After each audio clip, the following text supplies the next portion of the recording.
சற்றுமுன் வெளியான தகவல். மத்திய அரசு ஊழியர்களுக்கு 3 தீபாவளி பரிசுகள் காத்திருக்கிறது.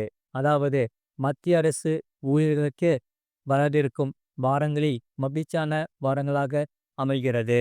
இந்த ஆண்டின் தீபாவளி அவர்களுக்கு மறக்க முடியாத தீபாவளியாக இருக்கும். இந்த தீபாவளியில் மத்திய அரசு ஊழியர்களின் நீண்ட நாள் ஆசைகள் பல நிறைவேறப் போகிறது. அந்த வகையில் முதலாவதாக 8வது சம்பள குழு உருவாகும். இரண்டாவதாக அகவிலைப்படி அதிகரிப்பு. மூன்றாவதாக மிகப்பெரிய ஊதிய உயர்வு. இந்த 8வது ஊதிய குழுவை மத்திய அரசு ஏற்கனவே அறிவித்துள்ளது. இப்போது தீபாவளிக்கு முன் ஆணையத்தின் விதிமுறைகள் இறுதி செய்யப்படும் என்றும் ஆணையத்தின் உறுப்பினர்கள் நியமிக்கப்படுவார்கள் என்றும் கூறப்படுகிறது.